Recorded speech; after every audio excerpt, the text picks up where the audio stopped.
Madame la Présidente, Monsieur le Ministre, en 1968, la signature de l'accord franco-algérien qui occupe nos débats ce matin avait pour but de favoriser l'immigration algérienne en France durant les 30 Glorieuses.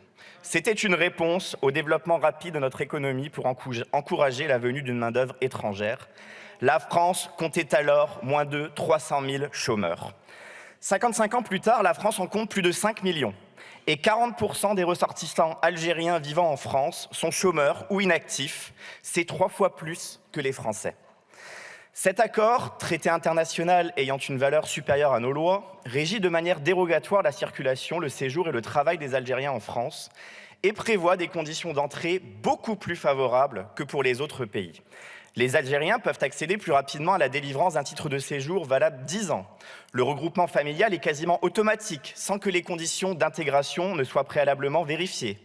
Aucune possibilité non plus de retrait d'un titre de séjour, même en cas de trouble à l'ordre public. Ils bénéficient d'une liberté totale d'établissement pour exercer une activité de commerçant ou une profession indépendante.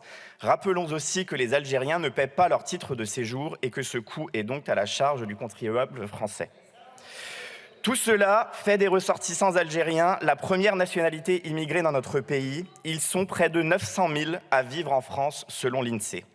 Malgré ces facilités, les Algériens fournissent quand même un contingent majeur de l'immigration illégale en France. Ils représentaient par exemple dans les hôpitaux publics de Marseille en 2018 43% de l'ensemble des bénéficiaires de l'AME, aide médicale d'État, pourtant réservée aux clandestins.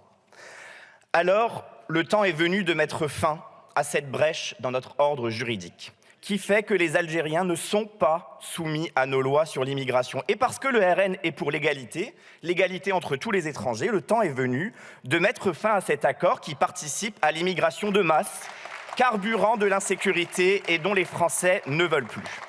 Et le ministre Darmanin doit le dire, car ce sera également le cas la semaine prochaine quand nous débattrons sur la nouvelle loi immigration. Une large partie de la population issue de l'immigration ne sera pas concernée par les dispositions de cette loi, ce qui la rendra encore moins efficace. Mais alors, quel intérêt avons-nous à prolonger un tel régime au bénéfice d'un État qui, de son côté, use de l'immigration comme une arme de chantage contre la France, au bénéfice d'un État volontairement défaillant dans la délivrance des laissez-passer consulaires, pourtant nécessaires à l'expulsion des Algériens sous obligation de quitter le territoire. Vous savez, ces fameuses OQTF dont le président Macron et le ministre Darmanin nous ont maintes fois promis de les exécuter à 100%, alors que la France a toujours un piteux taux de réalisation de 12%, mettant parfois en jeu la vie de Français innocents.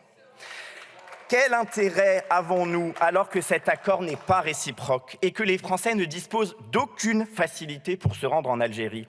Nos journalistes, religieux, hommes d'affaires, enseignants rencontrent même les plus grandes difficultés pour y obtenir des visas de long séjour.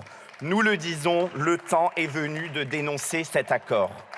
Le gouvernement nous dit le contraire. Il use d'abord d'un premier argument politique. Cela casserait la dynamique des relations entre nos pays, alors que le président Tebboune pourrait accepter une visite officielle à Paris au printemps prochain.